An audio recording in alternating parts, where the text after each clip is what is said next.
Ang may-ari ng isang bankrupt restaurant ay hinayaan ang pulubi at anak nito na manatili sa kanyang pag-aalaga. Hinayaan ng bankrupt restaurant owner ang pulubi at anak nito na manatili muna sa kanyang restaurant habang hindi pa ito na ibibenta. Pagpasok niya sa restaurant, nang bigla ay nagulat siya nang masaksihan ang kayang gawin ng pulubi. Si Luis ay nasa gilid lamang ng kalsada at naghihintay sa kanya. Ang kanyang anak na babae ay papauwi na galing eskwela at sa daan papuntang kalsada, ito nagtungo para makalabas ng walang nakakapansin. Normal na ang mga magulang ay nagkukumpul-kumpol sa iisang lugar para hintayin ang kanya-kanyang nilang mga anak. Pero alam ni Luis na kapag ganon ang kanyang ginawa, ay mapapalibutan siya ng dose-dose ng tingin ng panghuhusga. Hindi nila naiintindihan, bulong niya sa kanyang isip. Kung alam lang nila kung paano kong ginawa ang lahat para maibalik sa ayos ang aming buhay, ay hindi nila ako huhusgahan sa ganong paraan. Walang magawa si Luis kung hindi ang tanggapin ang masakit na realidad ng kanyang buhay. Siguro ay mas kailangan ko pang subukan. Baka may isang bagay pa akong hindi naiisip. Marahil ay may iba pang paraan. Malalim siyang nag-iisip nang maistorbo ito ng isang matamis na tinig. Dad, nandito na po ako. Hindi niyo lang alam kung gaano karami ang ikikwento ko ngayon sa inyo. Ito ay si Sofia na tumakbo sa kanya nang may saya. Marami umanong natutunan si Sofia ng araw na yon. Si Sofia ay sadyang walang tigil sa pagkukwento ng may pananabik. Si Luis naman ay nagsabi sa kanyang anak na nakahanda na siyang makinig pero kailangan nilang pagkwentuhan iyon habang naglalakad dahil baka mahuli sila sa pananghalian. Agad nang kinuha at sinukbit ni Luis ang school bag ng kanyang anak, sabay hawak sa isang kamay nito. Seryoso siyang nakinig sa kwento ng kanyang anak patungkol sa lahat ng nangyari sa kanya sa eskwela. Ang mag-ama ay nagtungo papunta sa restaurant ng Armando Navarro. Sa isang gilid sila ng restaurant pumupwesto at ilang linggo na rin silang nagpapabalik-balik dito. Paraiso ang restaurant na ito para sa mag-ama sa kabila ng mga hamong kanilang kinakaharap dito madalas. Si Armando naman na isang seryosong negosyante pero sa kabila ng nakakasindak niyang presensya, ang kanyang pagiging mapagbigay sa kapwa ay walang limitasyon. Lalo na sa mga taong talagang nangangailangan, palaging may grupo ng mga pulubi o mga taong walang tirahan na pumupunta doon para pumila at mag-abang ng makakain mula sa restaurant na siyang pinagkakaloob ni Armando. At si Luis nga at Sofia ang siyang naging malapit sa kanyang puso. Si Armando mismo ang naghahanda sa kanila ng masarap at bagong lutong pagkain na siyang nagpapabango sa paligid. Sofia, nandito na pala kayo. Sakto lang ang dating niyong mag-ama. Walang masabi si Luis kung hindi pasasalamat dahil sadyang malaking bagay umano ang donasyong iyon para sa kanila. Dahil tsak na maghihirap ng husto si Luis, mabigyan lamang ng sapat na pangangailangan ang kanyang anak. Para kay Armando ay dapat obligasyon naman ng lahat ang tumulong, pero mas inuuna nga lang ng karamihan ang kumita ng sobra kaysa sa anumang bagay. Masayang nagsalo ang mag-ama sa inihanda sa kanilang masarap na pagkain. Panay pa rin ang pagkikwento ni Sofia sa kanyang ama na tahimik na lamang matapos mabusog sa dami ng nakain. Si Armando at Luis ay ganap ng magkaibigan. Kaya naman nang mapansin ni Luis ang pagkabagabag ni Armando, ay kanya itong natanong, "May problema ba? Tungkol ba to sa iyong anak o sa restaurant? Ano ba yun? Sabihin mo sa akin." Nais man ilihim ni Armando ang bagay na iyon, ay ganap na rin niyang naamin ang kanyang sitwasyon. Napapaharap ako ngayon sa seryosong problema sa pera. Malaki ang ibinaba ng kita ng restaurant nitong nakaraang mga linggo. Kasabay ng pagtaas ng aming pagkakautang, nakakapanghinayang lang na kapag nagpatuloy itong ganito ay wala akong magagawa kung hindi ang maipasara ang restaurant at ito'y maibenta na lamang. Si Armando ay labis nang nagpaisip at namomroblema. Habang si Luis ay pilit na isinasaisip ng bawat sinabi ng kanyang matulunging kaibigan, ang restaurant ay hindi lamang simbolo ng pagkain para sa mag-ama, kung hindi, simbolo din ito ng pag-asa at pag-alala sa kanila na may mga mabubuting tao pa rin na nabubuhay sa mundo na nakahandang sila ay tulungan. Ang restaurant ay hindi pwedeng magsara ng ganun na lamang sa kabila ng ilang taon nitong itinagal. Tinapik na lamang ni Luis ang braso ng kanyang kaibigan. Hindi ko na alam ang gagawin ko. Ginawa ko na ang lahat ng paraan, gaya ng pagpopromote ng restaurant at pagbibigay ng sapat na discounts, pero hindi na talaga tayo pinapasok ng maraming customers. Walang pagkakataon na hindi sinusuportahan ni Armando ang kanyang kaibigan at ang iba pa, sa kabila ng dinadala na pala niyang sariling problema. Kaya naman pilit na mag-iisip si Luis ng paraan para man lang makabawi. Nangako si Luis na gagawa siya ng bagay para makuha ang interes na hinahanap ng mga tao, kahit na hindi niya pa alam kung ano ang gagawin. Ang determinasyon sa boses ni Luis ay sadya namang malinaw. Si Armando ay napangiti naman sa magandang pangako ng kanyang kaibigan. Hindi ko maisip kung paano mo pang nakakayanan ang lahat. Alam ko, Armando, kung ano ang pakiramdam nang bigla na lamang nawawala sa iyo ang lahat. Isang masamang karanasan na ayaw kong maranasan pa ng kahit sino man. May lungkot na pahayag ni Luis habang dinadama ang hirap ng sitwasyon ni Armando. Dahil sa napagaan ng loob niya sa kanyang nadinig, ay mas ininganyo pa ni Armando si Luis na magsalita. Ikaw naman, Luis, wala ka pang naikikwento sa akin kung bakit humantong ka sa ganyang kalagayan. Ano ba ang eksaktong nangyari sa iyo? Nagtatrabaho ako sa isang advertising company na aking gusto. Alam mo na kung saan magagamit ko ang aking kaalaman at estratehiya. Mahusay ako sa aking trabaho. Sadyang hindi lang makahabol ang kumpanya ko noon sa biglaang pagbaba ng kanilang market sales, kasabay ng pagbabawas bayarin, hanggang sa humantong na sa pagkakasara ng kumpanya. At ako nga ay isa sa kahuli-huling nasisante. Umaasa na may magbabago sa aking buhay. Ang memorya ng huling araw ko doon ay nasa akin pang alaala. Sa kasamaang palad noon, sa kabila ng ilang linggong paghahanap ng ibang mapapasukan, ay nahirapan na akong matanggap muli na siyang ikinaubos ng naitabi kong pera. Ito ang naging rason para magkapatong-patong ang aking mga bayarin kasabay ng renta sa inuupahan kong apartment. At isang araw ngay, nangyari na ang aking kinakatakutan. Kami ni Sofia ay napaalis sa apartment ng persahan. Nawalan ako ng trabaho, apartment para sa akin at aking anak. Ang lahat ay nawala sa akin ng biglaan. Namuhay kami ng bangungot ng aking anak. Simula nun ay nagawa na lang naming manirahan sa kalye. Si Armando ay nakinig ng maigi sa istorya ng kanyang kaibigan at labis na habag sa kanyang damdamin. Hindi ko maisip kung paano mong nakayanan at malampasan ang ganong klaseng hamon ng buhay. Ang kalakasan mo at determinasyong inilalaan para mabigyang proteksyon si Sofia ay sadyang nakakahanga. Si Luis ay napangiti ng todo at agad nang nagpasalamat. Ang simpleng pagtulong para sa kanila ay maaaring makaapekto ng malaki sa kahit kanino man.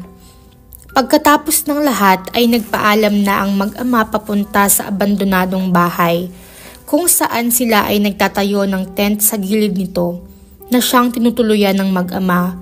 Isang simpleng bakanting lugar na naglalaan sa kanilang mag-ama na sapat ng masisilungan laban sa masasamang panahon na dumarating.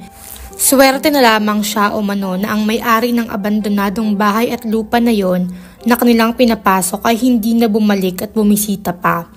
Nang mga unang panahon ng mag-ama sa kanilang kalagayan ay wala silang ibang madidinig na ingay mula sa kanila kung hindi ang pagkalam ng kanilang sikmura at gutom hanggang sa makilala ni na Luis si Armando. Sa buong gabi ay walang ibang nasa isip si Luis noon kung hindi kung papaanong matutulungan ang kanyang kaibigan hanggang sa maya-maya pa habang nasa mahimbing na pagkatulog ang mag-ama ay agad silang nalimpungatang matapos madinig ang isang seryoso at malakas na tinig. "Pwede bang umalis na kayo dyan? Lumabas kayo kung hindi ay wawasakin ko yung tent."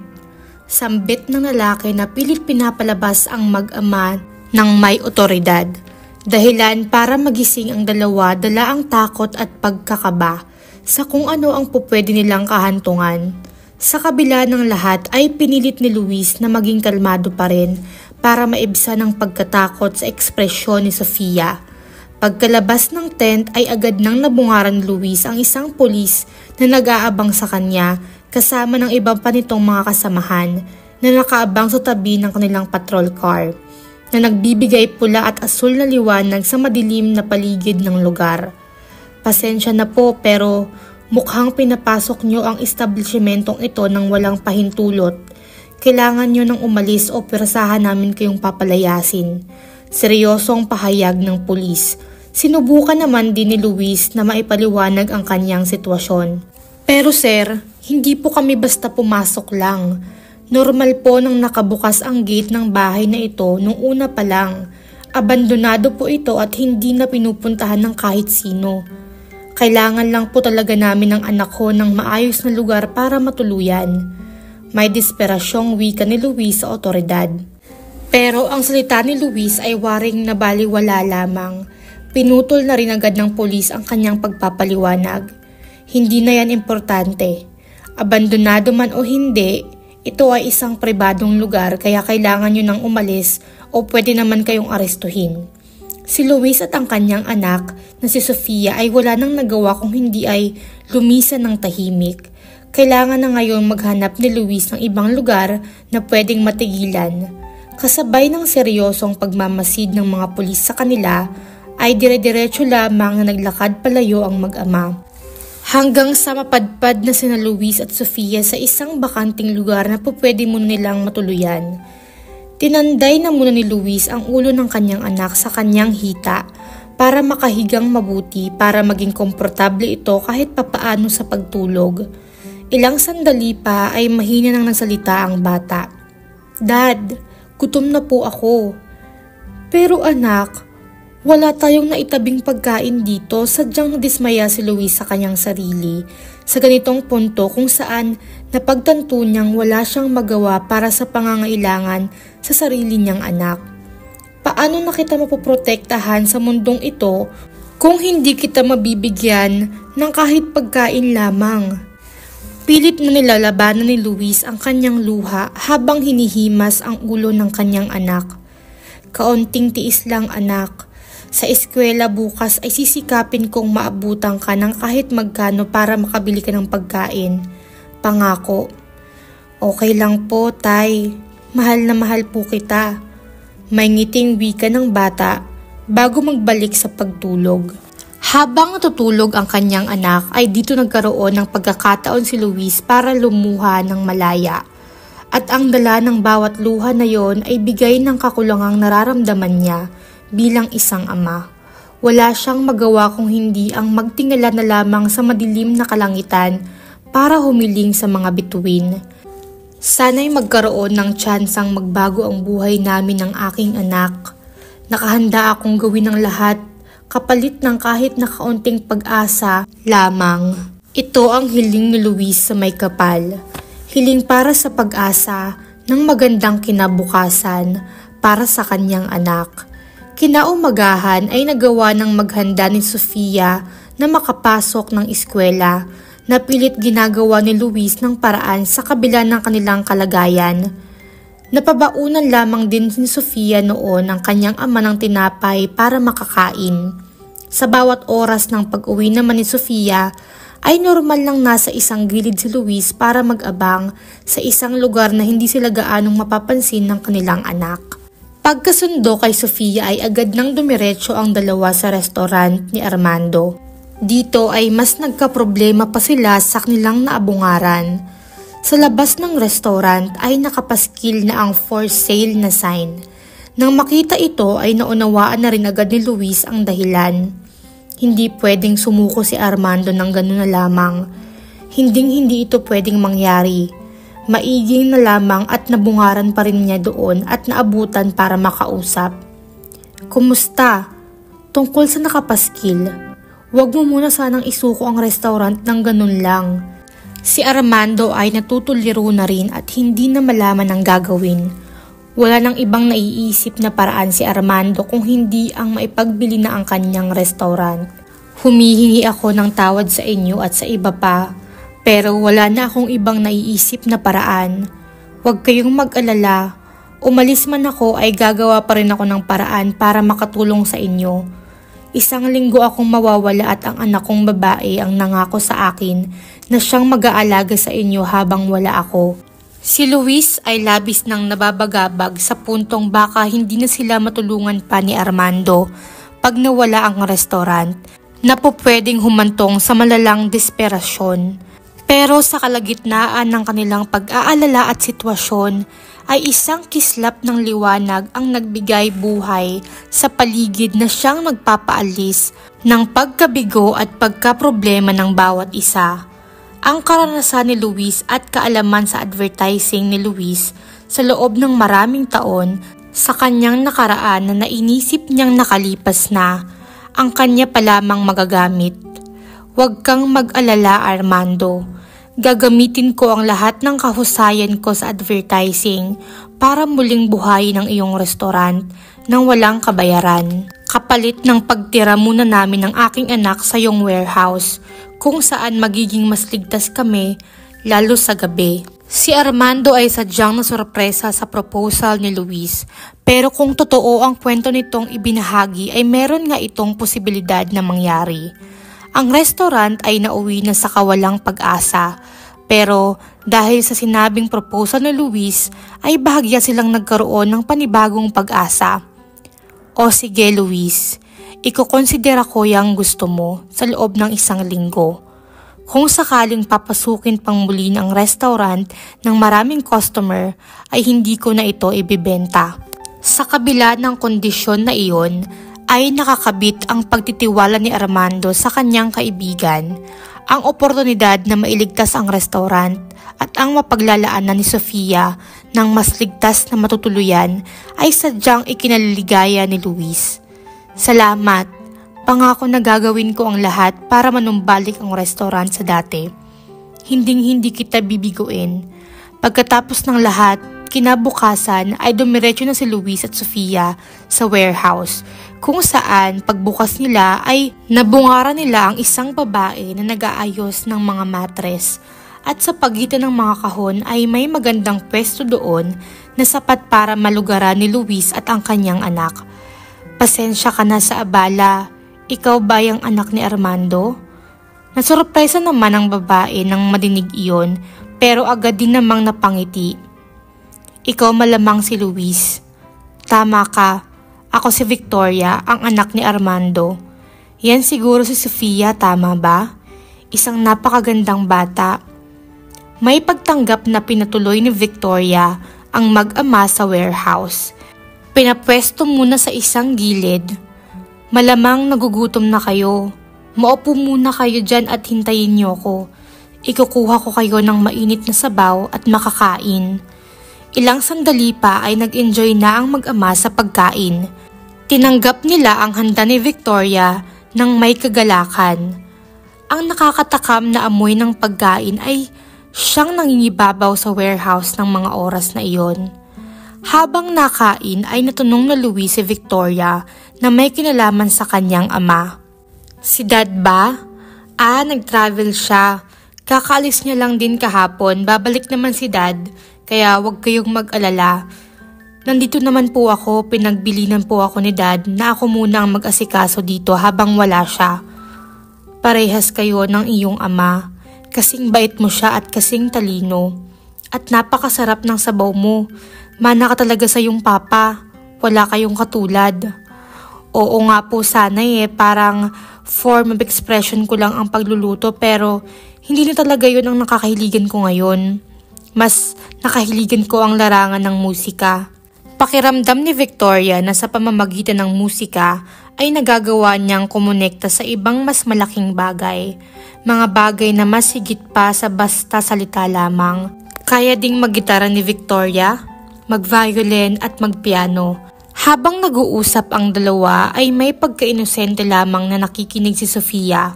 Waring nagkaka-interes din sa usapan. Naging tahimik ang bata sa bawat sandali. Nag-aabang ng pagkakataon para maisingit ang kanyang opinyon. Sarap siguro ni Ate Victoria maging mami, di ba itay? Si Luis ay biglaang namula sa hiya dahil sa sinabing iyon ng bata. Wala lang nagawa si Luis kung hindi ang humingi ng tawad kay Victoria. Napangiti din naman at nahiya si Victoria na tila walang masabi kung hindi ay ngumindi lamang. Nauunawaan ko naman. Siyempre lahat naman ng bata ay gustong magkamami. Maya-maya pa'y nagpaalam na rin si Victoria para makauwi. Dahilan para maiwan ng mag-ama sa warehouse. Si Luis at Sofia ay komportableng nahiga sa matres na inahanda talaga ni Victoria para sa kanila. Ang mag-ama ay naging tahimik na ang tanging nasa isip lamang ay ang kanina nilang pagkakasiyahan. Hanggang sa magsalita si Sofia. Ganda niya talaga, tay. Mabait pa. Ano bang sinasabi mo, anak? Matulog ka na lang, sige na. Dito lamang muli na pagmasdan ni Luis ang magandang pagngiti ng kanyang anak habang natutulog. Napapaisip din naman si Luis kung may tsansa bang magkagusto sa kanya ang babaeng tulad ni Victoria. Isang isipin na mukhang malabong maging totoo. Pagkatulog nila ng mahimbing ay nagising na lamang sina Luis na may nakahanda ng almusal para sa kanila na inihanda mismo ni Victoria. Agad namang kinain ng mag-ama ang almusal at sarap naman talaga sila. Dito nagkaroon si Victoria ng pagkakataon na matanong si Luis. Ang sabi sa akin ni Daddy magaling ka raw sa advertising, na meron ka daw ideya at alam mo ang dapat gawin. Hindi naman, nag-iisip pa rin ako ng paraan. Kailangan ko pang suriin ang buong loob ng restaurant para magka-ideya sa aking gagawin. Matapos mapagtanto na kinakailangan ni Luis ng tamang oras at espasyo para mag-isip, ay nagsabi siyang kunin na muna si Sofia para masutukan sa pag-aaral. Kung paanong siya na muna ang mag-aalaga kay Sofia para makapag-isip si Luis ng mabuti. Dahil gaya umano ng kanyang ama ay buo din ang tiwala niya kay Luis at sa kasanayan nito. Pagkatapos ng lahat, nang ganap nang maiwan si Luis sa restaurant, ay masinop na siyang pinag-aaralan ng paligid. Sa tingin pa lang niya ay malaki na talaga ang potensyal ng lugar hanggang sa maisip niya ng isang ideya na agad niyang inihayag kay Victoria nang siya ay bisitahin ito. Gagamitin natin ang entrance sign ng restaurant para makapukaw ng atensyon sa customer. Isang kakaibang diskarte na siyang kukuha sa interes ng bawat tao na magnanais talaga silang pasukin ng restaurant. Pwede tayong maglagay ng bagong dagdag na menu, promotions, o di kaya events, mga bagay na kayang baguhin araw-araw para magsilbing bago sa lahat ng customers palagi. Si Victoria ay napaisip, sa ngayon ay kinakailangan din nilang magtipid ng gastos kaya kailangan din nilang pag-isipang mabuti ang plano na kanilang gagawin. Dito na tinawagan ni Victoria ang kanyang ama para makausap ito kasama ni Luis sa pamamagitan ng video call. At nang masabi na kay Armando ng kanyang anak ang sinabi ni Luis, ay napatanong agad ito kung ano ba talaga ang plano. Lingid sa kaalaman nila na nagkaroon na rin agad ng pambihirang ideya si Luis sa kanyang utak. Ganito ang aking naiisip. Magbibigay tayo ng isang misteryosong putahe ayon sa ilalagay natin na sign. Kailangan hulaan ng customer ang putahe na yon at pag nahulaan niya ay sa kanya na yon kasama ang isang free drink. Si Victoria ay napangiti sa napakasimple pero napakatalinong paraan na yon na naisip ni Luis na maging si Armando ay nagawang mapasang-ayon din agad. Hindi na rin nagpalipas ng panahon si Luis, agad na nitong sinimula ng kanyang plano. Sa tulong na rin ni Victoria at ng kanyang ama, Nagawa nilang buksan ang restaurant gamit ang paraan na iyon na agad naman dinayo ng mga customers mula sa iba't ibang lugar. At sa loob lamang ng ilang araw ay nagbalik na ang dating malaking kita ng restaurant. Isang pangyayari na talagang ipinagpapasalamat ni Armando at kanyang anak na si Victoria. Hindi na nila kinakailangan pang maibenta ang restaurant at naging maayos na muli sa kanila ang lahat. Makaraan ng ilang linggo ay mas marami pa silang pulubi na natutulungan at nabibigyan ng makakain. Ang pagsasamahan ni Armando at Luis ay mas lalo pang naging matibay na hindi na lamang sa warehouse na pinatira ang mag-ama kung hindi pinalipat na sa isang maganda at maayos na apartment. Mas napalapit na rin ngayon si Victoria kay Sofia at syempre mas lalong-lalo na kay Luis. Si Luis at Victoria ay mabilis nang nagkaibigan sa isa't isa hanggang sa hindi inaasahan ang nagkaroon sila ng relasyon na nung unay hindi ikinatuwa ni Armando. Pero sa katagalan ay kanya na rin itong hinayaan at natanggap. Si Luis, Victoria at Sofia ay ganap nang naging isang pamilya. Sabay-sabay sila ngayong tinutupad ang kanilang bawat mga pangarap. Isa na dito ang pangarap ni Sofia na maging isang magaling na mga awit at ang pangarap ni Armando na mas mapaganda pa ang kanyang restaurant. Para kay Luis naman, ang pagkakaroon ng magandang edukasyon ni Sofia ang labis siyang ipinapasalamat.